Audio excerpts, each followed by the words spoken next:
Pablo a los Efesios, capítulo 3, versículos 14 y 15. Gloria a Dios. Y luego leemos en Génesis, capítulo 1, versículo 27 al 28. Gloria al Señor.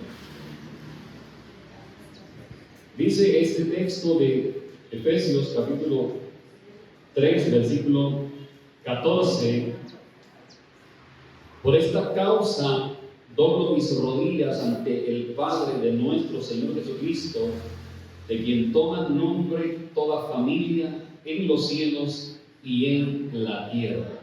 Amén. Gloria a Dios. Y en Génesis capítulo 1, vamos a leer el versículo 27 y el versículo número 28. 27 y 28 dice el texto: y creó Dios al hombre a su imagen, a imagen de Dios lo creó, varón y hembra los creó, y los bendijo Dios y les dijo: fructificad y multiplicaos, llenad la tierra y sojuzgadla, y señoread en los peces del mar, en las aves de los cielos, y sobre todas las bestias que se mueven sobre la tierra. Amén. Gloria a Dios. Damos gracias al Señor por su palabra. Padre, tu nombre bendecimos en esta mañana, Señor. Todo el honor y la gloria sea para ti, amado Señor, porque tú eres Dios bueno, para siempre es tu misericordia. Señor, en el nombre de Jesús, oramos en esta mañana preciosa, Padre Celestial, que sea tu Espíritu, Señor, ministrando a través de tu palabra, Padre Celestial. Ora en el nombre de Jesús, Señor, para que esta palabra sea como esa semilla sembrada en cada corazón, dando fruto, Señor, a 30 y a 60 por uno. En el nombre de Jesús, Señor, gracias te doy por cada familia representada en esta mañana, oh Padre eterno. Gracias, Señor, por familias establecidas en tu palabra y en el temor tuyo. En el nombre de Jesús, toda la gloria y la honra sea para ti, amado Señor. Amén y amén. Gloria a Dios. Bien, el tema a considerar es la familia, el diseño de Dios. Basados en estos textos, vamos entonces a considerar este tema. Bien, ¿cuál es el diseño de Dios para la familia? Es una pregunta. ¿Cuál es el diseño de Dios para la familia? ¿Cuál es el propósito de Dios al crear la familia? ¿O para qué creó Dios la familia? Creo que nosotros sabemos que Dios es el creador y el diseñador de la familia. Por eso en este texto de Efesios capítulo 3 versículos 14 y 15, donde leímos el apóstol Pablo, dice: por esta causa doblo mis rodillas ante el Padre de nuestro Señor Jesucristo, de quien toma nombre toda familia en el cielo y en la tierra. O sea que el apóstol Pablo está diciendo que la familia viene del cielo, pero se establece en la tierra, de parte de Dios el Creador. Pero la palabra familia en griego es la palabra pater, y esta palabra pater en griego significa padre, significa patria, descendencia paternal. También significa patria, o sea que patria viene de familia, significa descendencia paternal. Por eso la familia nace en el corazón de Dios y viene del corazón del Padre a establecerse en la tierra. Ahora, cuando el apóstol Pablo dice que la familia proviene de él, en ese texto de quien toma nombre toda familia, está conectado con el texto que leímos en Génesis 1:27, ahí donde el Señor dice que creó Dios al hombre a su imagen, a imagen de Dios lo creó. Dice el texto, dice: varón y hembra los creó. Ahí está aquí está el diseño de Dios. Varón y hembra los creó y los bendijo. O sea que Dios establece como diseño para la familia a un hombre y una mujer. Y dice que los bendice. Y les bendice para que se multipliquen, para que fructifiquen. Entonces aquí vemos establecido ese diseño de parte del Padre Eterno en Génesis 1:27, y es lo que también está plasmado en lo que dice el escritor a los Hebreos, en Hebreos capítulo 13, versículo 4. Si usted lee Hebreos 13:4, dice: honroso sea el matrimonio en todos, o sea que no excluye a ninguno. Honroso sea el matrimonio, está hablando en todos, o sea que este es un principio universal. Cuando dice honroso sea el matrimonio, en todos, abarca toda la tierra, o sea, todos los seres que viven en la tierra, al hombre y a la mujer. Honroso sea el matrimonio en todos, y el hecho sí, mancilla. Pero, dice, a los fornicarios, ¿y a quién? A los adúlteros los juzgarán. O sea, Dios deja claro, bien establecido en este principio, qué es lo que Él ha establecido. Honroso sea el matrimonio en todos, pero dice: a los fornicarios y a los adúlteros los juzgará Dios. O sea, como para que no quede ninguna duda de que el diseño, cuando Dios dice esto, el diseño de la familia establecido por Dios, parte de una unión bendecida entre un hombre y una mujer. Ahora, cuando el texto dice: porque a los fornicarios y a los adúlteros los juzgará Dios, aquí tenemos que considerar la palabra fornicario. Esta palabra fornicario es importante porque en griego es la palabra porneia o porneía. Y esta palabra significa que todo lo que tiene que ver con la aberrancia sexual, o sea, la palabra fornicación, mejor, abarca todo lo que tiene que ver con aberrancia sexual. O sea, la palabra fornicación, que viene de porneia, es donde nace la palabra pornografía. O sea que cuando hablamos de fornicación, hablamos de todo lo que tiene que ver con lesbianismo, homosexualismo, todo lo que tiene que ver con la aberrancia sexual, todo lo que tiene que ver con el sexo ilegítimo. Así que por eso el Señor dice claramente: pero a los fornicarios, o sea, a todos aquellos que se salen del diseño de Dios, que Dios ha establecido la familia de un hombre y una mujer, van a ser, ¿qué dice el texto? Juzgados. Los fornicarios, y a los que los juzgará Dios. Amén. ¿Estamos aquí? Amén. Gloria a Dios. Los juzgará Dios. Entonces, Dios es el creador de la familia. Él la estableció, Dios la instituyó, y partiendo de ese principio de unidad que dice Génesis 1:27, que dice: varón y hembra los hizo, es decir, está hablando aquí en Génesis 1:27 de un modelo único para que se establezca aquí en la tierra. Un modelo único para que se establezca en la tierra. Y ese diseño es el fundamento que enseña el apóstol Pablo cuando dice en el texto que leímos de Efesios 3, 14, 15: de quien toma nombre toda familia. Amén. De quien toma nombre toda familia. Quiere decir que el hombre debe someterse al diseño de Dios, a lo que Dios ha establecido, como Dios dice que es, como Dios dice que debe ser. Por eso, si leemos 1 Corintios capítulo 6, versículos 9 y 10, 1 Corintios capítulo 6, versículos 9 y 10, dice: ¿no sabéis que los injustos no heredarán el reino de Dios? Y mira lo que dice: no erréis, o sea, no pequen, está diciendo, no cometan pecado, porque errar es no pecar. Dice: ni los fornicarios, los idólatras, los adúlteros, ni los, especifica aún más, ni los afeminados, ni los que se echan con varones. Y sigue hablando de los borrachos, de los mentirosos. Dice, no heredarán el reino de Dios. Todos aquellos que se salen del diseño de familia de Dios. Claramente lo dice el texto.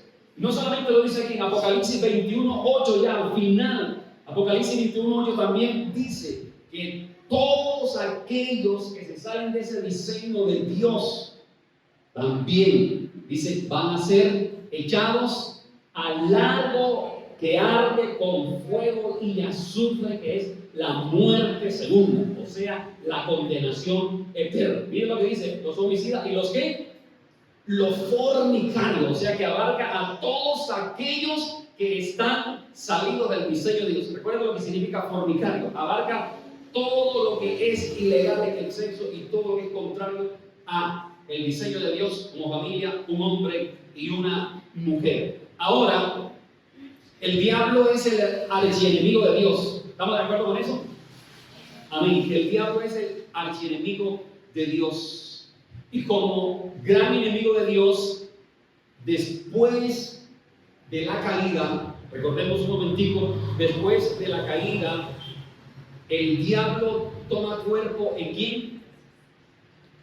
En la serpiente. Muy bien, el diablo toma cuerpo en la serpiente. Él tiene que tomar la serpiente porque era ilegal venir a esta dimensión así por así. Entonces él toma cuerpo en la serpiente y entra ¿a dónde? Al huerto del Edén. Y Eva, ¿qué hace? Le abre la puerta, ¿cierto? Le abre la puerta y empieza a conversar con el diablo. Empieza a conversar con la serpiente. Ahí en ese momento, el diablo viene a implantar un antidiseño para destruir la familia a través de que el hombre desobedeciera y pecara contra Dios. Por eso necesitamos cuidar nuestro huerto. Amén. Debemos cuidar nuestro huerto. Ese huerto que Dios nos ha entregado, cuidar la familia, criar bien a los hijos, enseñarles en el temor de Dios. Y es importante esto, que aquí es donde lo vamos a fundamentar, enseñarles en el temor de Dios a los hijos, como Proverbios 1:7 dice. ¿Qué dice Proverbios 1:7? El principio de la sabiduría es el temor de Jehová. Miren lo que dice este texto. El principio de la sabiduría es el temor de Jehová. Los insensatos desprecian la sabiduría y la enseñanza y amonestaciones de la sabiduría. El temor de Jehová es el principio de Jehová. El principio de la sabiduría, pero comienza el temor de Jehová. Pero Proverbios 8:13 nos dice que es el temor de Jehová. Proverbios 8:13 dice que es el temor de Jehová. Proverbios 8:13 dice que el temor de Jehová es aborrecer. Mire lo que dice. El temor de Jehová es aborrecer el mal. O sea que si el temor de Dios está en el corazón de la familia, en el corazón de los hijos, van a aborrecer el mal. Todo lo que trae el mal. Recuerde que Jesús enseñó en la oración del Padre Nuestro, en Mateo capítulo 6, versículo 13, líbranos del mal. ¿Y el mal de quién viene? Del maligno, que es el diablo, ¿cierto? Líbranos de todo lo que trae el maligno, toda tentación, toda obra de las tinieblas. Dice, líbranos del mal. Entonces, Proverbios 8:13 dice que el temor de Jehová es aborrecer el mal. Cuando hay temor de Dios en el corazón de la familia del hombre, va a aborrecer el mal. Dice, aborrecer la soberbia, la arrogancia, el mal camino. O sea que si hay temor de Dios en los hijos, porque han sido enseñados en el temor de Dios, ellos van a aborrecer el mal camino. Dice, y la boca perversa aborrezco. Ahora, ¿por qué el proverbista termina diciendo la boca perversa aborrezco? Porque está hablando de aquellos que declaran, que proclaman el mal camino o ejecutan leyes que van contra el diseño de Dios. Por eso dice, esa boca perversa yo la aborrezco. Tremendo lo que dice el texto. Entonces, cuando el diablo entra al huerto, porque Eva le abre la puerta, porque se puso a conversar con el enemigo, con el diablo, le prestó atención. Y recuerde, con el diablo no hay que hablar. No hay que hablar con el diablo, ¿cierto? El diablo, ¿qué hay que hacer con el diablo? Echarlo fuera, exactamente. ¿Qué dijo Jesús en Mateo 4? Vete, Satanás. De plano lo saca el Señor. Entonces, cuando el diablo entra, por ejemplo, ahí, en ese huerto, empieza rompiendo la unidad familiar. Rompe la unidad familiar. ¿Por qué rompe la unidad familiar? Porque cuando usted ya ve que Dios llama a Adán para confrontarlo por su pecado, que le dice: ¿quién te enseñó que estabas desnudo? Comiste del fruto que te dije que no comieras. ¿Qué dijo Adán? La mujer que me diste. Inmediatamente, la mujer que me diste. Él no dijo: sí, Señor, perdón, que yo dejé a la sola, qué pena, Señor. No, inmediatamente entra ¿qué? La acusación, el egoísmo, la justificación, la división, la contienda. Inmediatamente ahí, ¿por qué? Porque ya entró el diablo a fraccionar la familia, a dividir la familia. Entonces, por eso Adán dice: la mujer que me diste. O sea, todo el egoísmo entró en él, toda la división, toda el diseño de Dios quedó afectado por el pecado. Ahora, después de eso, vemos cómo Caín mató a Abel. Ya también por causa del pecado, Caín mata a Abel debido a la misma consecuencia.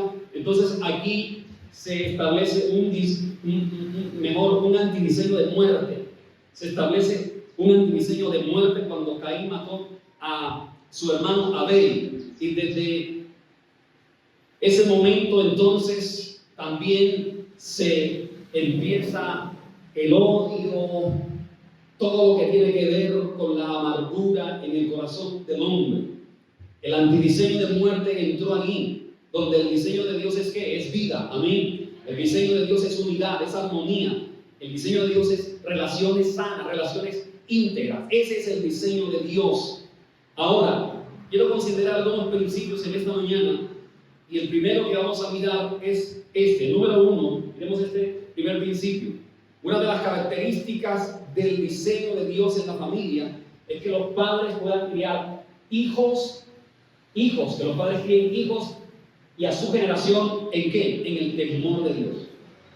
O sea que el temor de Dios va a jugar un papel fundamental en el establecimiento, en el fundamento del diseño de Dios en el corazón de una generación, en el corazón de una familia. Así que tengamos en cuenta este principio que está en Proverbios 1:7, Proverbios 8:13, el principio de la sabiduría es el temor de Jehová. En Génesis capítulo 18, versículo 19, miremos Génesis 18:19, Dios aquí le dice algo a Abraham muy importante. Miremos lo que Dios le dice a Abraham en Génesis 18:19. ¿Qué le dice Dios a Abraham? Porque yo sé que mandará a sus hijos, dice, los mandará, y a su casa después de sí, que guarden el camino de Jehová, haciendo justicia y juicio, para que haga venir Jehová sobre Abraham lo que ha hablado acerca de él. Consideremos un momentico este texto. Dios le dice a Abraham y a todos los padres, esto es para todos los padres de todas las generaciones. Dios le dice esto a Abraham y a todos los padres, que críen a los hijos en el temor de Dios. ¿Cuándo le dice esto Dios a Abraham? Cuando dice, mandará a sus hijos y a su casa que guarden el camino de Jehová. Eso quiere decir que ellos sean enseñados en mi temor, guardar el camino del Señor, es ser guardados en el temor de Dios. O sea que aquí en ese momento es fundamental que enseñemos la palabra de Dios, que enseñemos las normas de Dios, que enseñemos los mandamientos de Dios, para que los hijos empiecen a practicar lo que nosotros le enseñamos de la palabra de Dios. Empiecen a ser fundamentados en el temor de Dios. Por eso usted encuentra, por ejemplo, que Proverbios, si usted lee Proverbios capítulo 3 y capítulo 4, usted se va a dar cuenta la enseñanza de los padres a los hijos. Proverbios capítulo 3, versículo 1 dice: hijo mío, no te olvides de mi ley, y tu corazón, ¿qué dice? Guarde mis mandamientos. ¿Y qué le dijo Dios a Abraham? Yo sé que él mandará a sus hijos y a su casa después así, que guarden, ¿cierto? ¿Y qué dice aquí? Y tu corazón guarde mis mandamientos. Porque, dice el versículo 2, porque largura de días y años de vida y paz te aumentarán. Esa es la bendición que Dios trae a los hijos cuando honran a los padres, cuando guardan la enseñanza de los padres. Dice: años de vida te aumentarán. Ahora,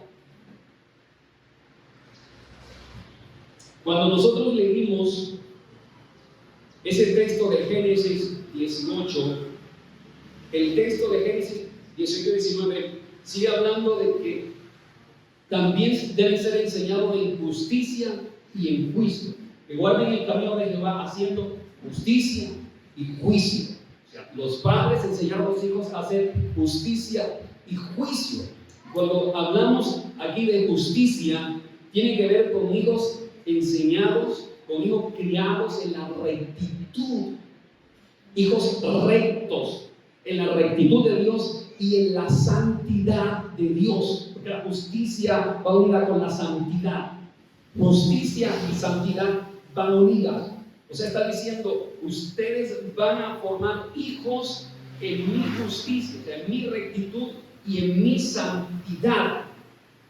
Cuando nosotros leemos las cartas del apóstol Pablo, nos damos cuenta qué hace la santidad. ¿A qué se refiere el apóstol? Lea, por ejemplo, Primera de Tesalonicenses capítulo 4, versículo número 3. Primera de Tesalonicenses capítulo 4, sí, versículo número 3. Dice que la voluntad de Dios es nuestra santificación. La voluntad de Dios es nuestra santificación. O sea, el deseo de Dios, lo que Dios quiere es que nosotros vivamos apartados para Él, de acuerdo a sus normas, a sus principios, a su diseño. ¿Y cómo termina diciendo? Que se aparten de toda ¿se da cuenta? Que se aparten de lo que va contra el diseño de Dios, la fornicación. Pero si ponga el versículo número 7 de este mismo capítulo 4, miren lo que dice: pues no nos ha llamado Dios a la ¿qué? A la inmundicia, o sea, la inmundicia del pecado, de la fornicación, del adulterio, sino a santificación. Qué bueno, ¿cierto? Dios nos ha llamado a que vivamos para Él, de acuerdo a su diseño, de acuerdo a su nombre. Eso tiene que ver con justicia, pero también dice juicio. O sea, el texto de Génesis 18-19 no solamente habla de justicia, sino que habla de juicio. Mandará a sus hijos que ellos también anden en justicia y juicio. O sea, cuando habla de juicio, está hablando de hijos que sean criados para que puedan discernir qué es lo bueno y qué es lo malo. O sea que cuando los hijos salgan a la calle y enfrenten todo este sistema perverso, ellos van a saber estar bien parados, bien firmes. Van a discernir qué es lo bueno y qué es lo malo. Y a eso malo le van a decir no. Amén. ¿Por qué? Porque han sido enseñados por padres en el temor de Dios, en justicia y en juicio. Entonces, repito el primer principio. Una de las características del diseño de Dios en la familia es que los padres críen hijos ¿en qué? En el temor de Dios. Muy bien, según Génesis 18-19, Proverbios 1-7, Proverbios 8-13. Pero bien, este diseño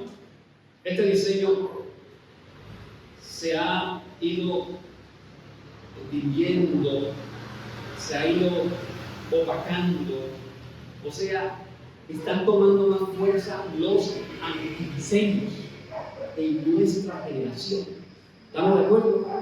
Están tomando fuerza los antidiseños y el diseño de Dios se ha ido opacando. ¿Por qué? ¿Qué es lo que está pasando? ¿Por qué ese diseño establecido desde el principio y que venía fuerte, al pasar las generaciones, los años, se ha venido opacando? O sea que hoy lamentablemente tenemos que decir que no se está criando a los hijos con carácter, no se está criando a los hijos con la templanza, con la autoridad paternal, y eso es lo que está pasando. Estamos viviendo tiempo donde los padres han abandonado una crianza con carácter, como Dios le dijo a Abraham, con autoridad, y hoy estamos viendo una paternidad que es condescendiente, una paternidad que acolita la rebeldía a los hijos. Pero Dios dice que los hijos se crían no por capricho, sino se crían con disciplina. Y eso es lo que estamos viendo hoy. O sea, familia en esta generación, padres criando a los hijos con condescendencia, con los caprichos de los hijos. Y Dios nos enseña en su palabra que los hijos no son criados por capricho, son criados con disciplina. Dios nos entregó esa responsabilidad a nosotros. Dios nos ha entregado esa gran responsabilidad. Y esa responsabilidad la encontramos en Efesios capítulo número 6, versículo número 4.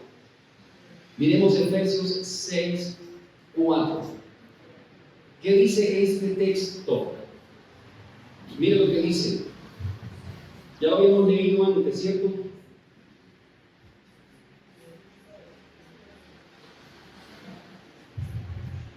Dice: y vosotros, padres, no provoquéis a ira a vuestros hijos, sino criadlos en disciplina, número 2, y amonestación del Señor.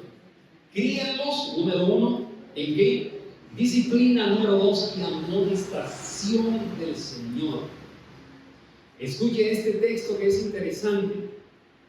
Vosotros, padres, no provoquéis a ira a vuestros hijos. ¿Qué quiso decir el apóstol cuando dice no provoque a ira a vuestros hijos? No quiere decir precisamente no le saque la rabia al niño. No, eso es lo que quiere decir. No quiere decir no pellizques al niño para que no llore. No quiere decir eso. Quiere decir algo más profundo cuando dice no provoques a ira a vuestros hijos. Esa frasecita es profunda y es muy interesante lo que dice ese texto, que lo vamos a considerar. O sea, en segundo lugar, número 2, hoy estamos frente, número 2, a una falta de paternidad, y la falta de paternidad ha sido el trampolín para darle paso a la obra del anticristo.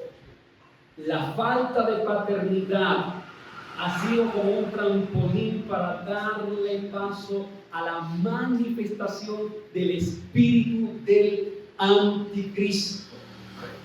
Se han empezado a radicar esos antidiseños que van obviamente contra la palabra de Dios. Quiero que leamos aquí, por favor, 1 de Juan 2:18. 1 de Juan 2:18. Miremos qué dice ese texto. No me he olvidado de Efesios 6:4. Miren, hijitos, ya es el último tiempo. Amén. Estamos en el último tiempo. Amén. Según vosotros oíste que ¿quién? El anticristo viene. Así ahora han surgido muchos anticristos. Por esto conocemos que es el último tiempo. Han surgido muchos anticristos. Bueno, estamos de acuerdo que han surgido muchos anticristos.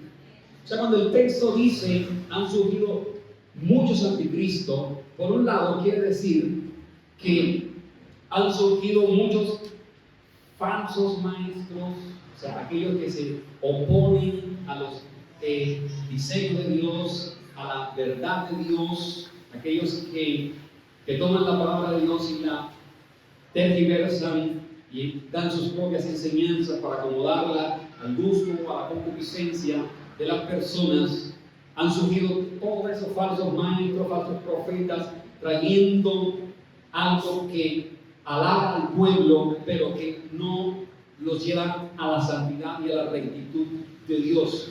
Pero también cuando el texto dice muchos anticristos, se refiere al espíritu del anticristo. A eso se refiere. Muchos anticristos, está hablando del espíritu del anticristo, porque el espíritu del anticristo es un movimiento a nivel mundial, un movimiento a nivel global. Por eso habla de muchos anticristos, porque es un movimiento, es el espíritu del anticristo, que es un movimiento global, y está promovido ¿por quiénes? Está promovido por las grandes élites de este mundo. El espíritu del anticristo viene promovido por las grandes élites de este mundo y está auspiciado, avalado por todos los gobiernos. O sea, todos los gobiernos están ahí incluidos en el movimiento del espíritu del anticristo, y está avalado por organizaciones como la OMS, ¿cierto? O sea, la Organización Mundial Satánica está avalado por la ONU, está avalado por el Banco Mundial Internacional, y todas esas entidades mundiales avalan, auspician al espíritu del anticristo. ¿Y qué promueven? ¿Qué es lo que están promoviendo estas entidades a nivel mundial? Están promoviendo los antidiseños de Dios. Eso es lo que promueven. O sea, ellos promueven el matrimonio igualitario, ellos lo avalan, ellos promueven la sodomía, ellos promueven el aborto, ellos promueven los alimentos sintéticos, ellos promueven todo lo que se llama fornicación, o sea, homosexualismo, lesbianismo, todo eso lo promueven ellos. Qué terrible, ¿cierto? Ese es lo que quiere decir cuando habla de muchos anticristos. O sea, los antidiseños, que se oponen a Dios. Y el espíritu del anticristo está tomando cada vez más fuerza a nivel mundial. Están radicando, como dije ahorita hace un poco, a través de proyectos de ley, sus antidiseños contra la familia, y lo están haciendo a nivel mundial, a nivel global. Pero la falta de padres con carácter es lo que alimenta ese espíritu, el espíritu del anticristo. Lo ha alimentado. Por eso, en tercer lugar, número 3, se necesitan padres espirituales que caminen en el temor de Dios. Se necesitan padres espirituales que caminen en el temor de Dios, que amen a Dios para criar una generación bien plantada en la palabra. Padres que críen una generación bien parada, bien plantada en la palabra de Dios. Por eso cuando usted lee Hechos capítulo 6, versículo 7, que estaba en fuego a la iglesia primitiva. Hechos capítulo 6, versículo 7, dice que la palabra de Dios crecía. La palabra del Señor crecía. Y el resultado de que la palabra crecía, dice que el número de los discípulos se multiplicaba. O sea, cuando dice que la palabra del Señor crecía, era porque los principios, las normas, las leyes de Dios se estaban estableciendo en el corazón de las familias. Y entonces se volvían a Dios y por eso los discípulos se multiplicaban, porque estaban predicando los diseños de Dios, cómo debían vivir las familias, cómo debían vivir el hombre y la mujer. Y por eso la palabra de Dios crecía. O sea, era impresionante. Pero hoy la palabra de Dios, ¿qué ha pasado con la palabra de Dios? La palabra de Dios se ha sacado de instituciones, ¿cierto? La palabra de Dios ya no se proclama como antes. Incluso ahora se están prohibiendo que se citen ciertos textos de la Biblia que hablan en contra de esos antidiseños. Qué terrible, ¿cierto? Entonces, ¿cuál es la intención del espíritu del anticristo? ¿Cuál es la intención del espíritu del anticristo? La intención del espíritu del anticristo es eliminar el diseño de Dios. Esa es la intención del espíritu del anticristo. Ese es su propósito. Quieren quieren borrar, anular el diseño de Dios de la familia por completo, en su totalidad. Y quieren implantar un antidiseño diabólico que ya está activo completamente. Por eso el Salmo 2, me gusta lo que dice el Salmo 2, versículo 2. El Salmo 2, versículo 2. O el Salmo 11 también. El Salmo 2, versículo 2 dice: se levantarán los reyes de la tierra y príncipes consultarán unidos contra Jehová, contra su ungido, diciendo. Y se levantarán los reyes de la tierra y príncipes. La traducción, creo que es la traducción nueva, la nueva traducción viviente, dice: los príncipes conspirarán unidos contra Jehová, contra su ungido. Y eso es lo que está pasando. O sea, todos los gobiernos de la tierra se han levantado contra el diseño de Dios para imponerlo en las escuelas, en las universidades y en todas las entidades. Quieren imponer su antidiseño, un antidiseño que es diabólico. Ahora, si ellos están estableciendo ese diseño o ese antidiseño, ¿de dónde están partiendo? ¿De dónde creen que están partiendo? ¿Dónde lo están colocando? ¿Cómo? En los niños, exactamente. Están colocando ese fundamento están trabajando fuertemente en los niños. Porque son la generación que se está levantando y esa generación va trascendiendo. Entonces, la generación que está ahora se va quedando, va muriendo y se levanta una generación que viene con un diseño diabólico a tomar toda la tierra. Entonces, ¿se imagina usted qué espíritu va a gobernar de aquí a unos 10 años, 20 años? ¿Se imagina usted? Si ahora está la cosa seria, entonces imagínese usted qué vamos a hacer, iglesia. Están colocando ese fundamento en la niñez. Por eso el Señor nos exhorta lo que dice Efesios 6:4. Le vamos a leer nuevamente. Ahora sí, algo que dice Efesios 6:4. Que dice: padres, no provoquéis a ira a vuestros hijos, sino criadlos en la disciplina y amonestación del Señor. Este texto incluye la palabra criar. La palabra criar significa entrenar. O sea, el apóstol está diciendo: padres, entrenen. Cuando dice críen, entrenen a vuestros hijos. Entrénenlos para llevarlos a la madurez. Y ¿Cómo se recibe un entrenamiento? Un entrenamiento se recibe con carácter, ¿cierto? Con firmeza. Porque si usted o, digamos, si un entrenador de cualquier disciplina en el deporte quiere formar un excelente atleta, por ejemplo, no lo puede entrenar con condescendencias. O sea, no puede entrenarlo en el placer, en el gusto de ese que está siendo entrenado. Por ejemplo, si el entrenador te dice, bueno, tiene que estar aquí mañana a las 5 de la mañana. Ah, no, entrenador, yo me levanto a las 10 de la mañana. Ah, levántate. Ah, está bien.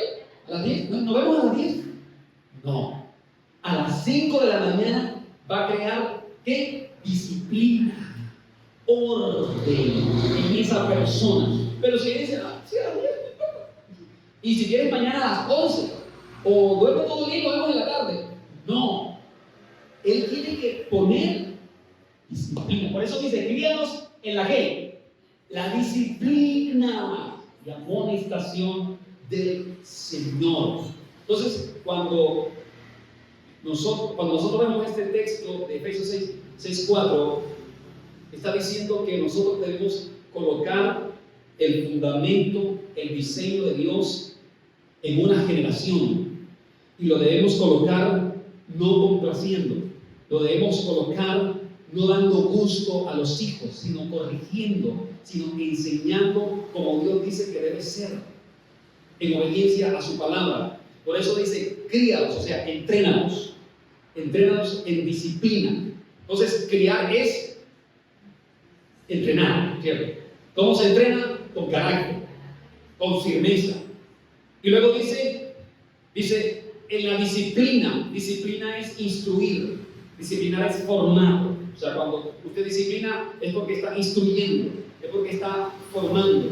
Cuando usted disciplina, usted necesariamente va a tener que corregir, ¿cierto? O sea, no se puede disciplinar sin corregir. ¿Por qué? Porque entonces va a levantarse una persona torcida con sus malas costumbres, con sus malos hábitos. Tiene que ser entonces corregida.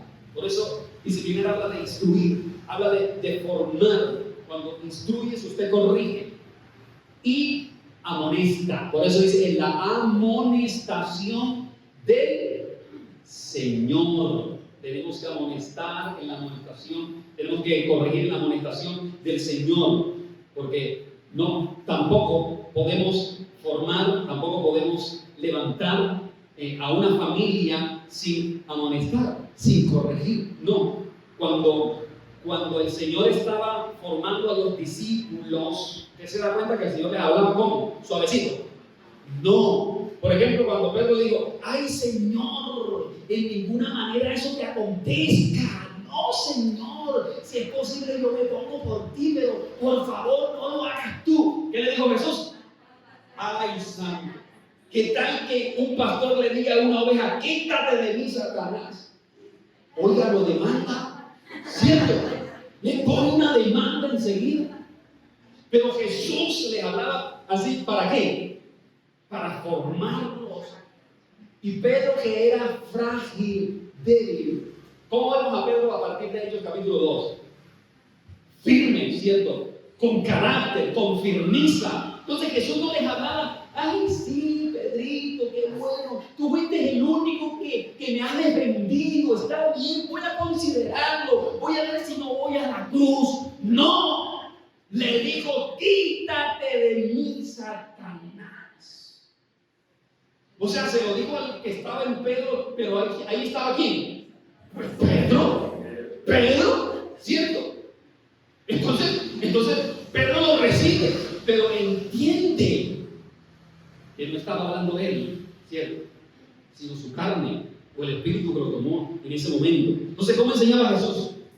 Con firmeza, con carácter. Y eso es lo que hace un padre, que enseña con firmeza, con carácter. Por eso, corrija si hay que corregir, ¿cierto?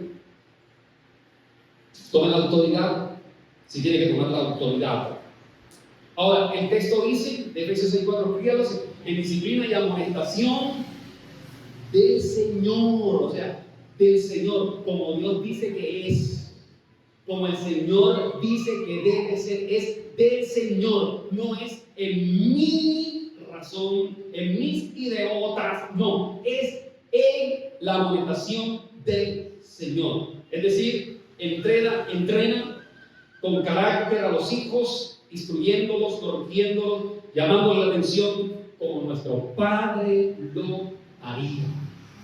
Porque el Señor nos corrige. ¿Sí?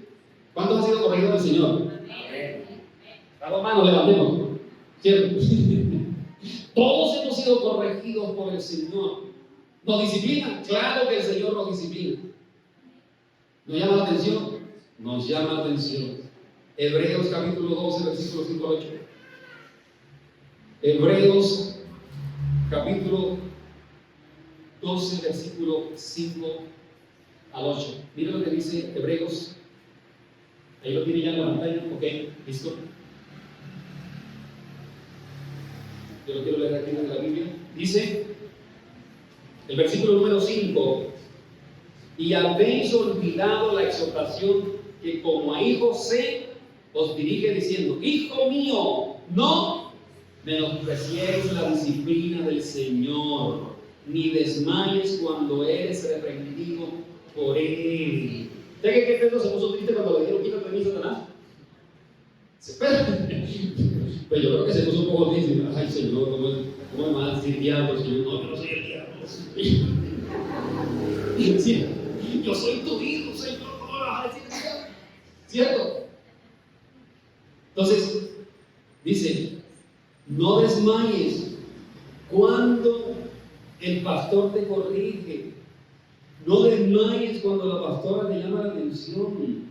Porque el Señor al que ama, disciplina y azota al que recibe por hijo. Si soportáis la disciplina, Dios os trata como a hijos. Porque ¿qué hijo es aquel a que el Padre no disciplina? Fundamento, diseño de Dios. Pero si se os deja sin disciplina, de la cual todos han sido participantes, entonces soy bastardos. Qué terrible, ¿cierto? No hijos, bastardos. Santo Dios. Yo soy amén. Por eso me dejo disciplinar. Amén, gloria a Dios. Qué bendición. Somos hijos, por eso nos dejamos disciplinar. Entonces, el Señor nos llama la atención.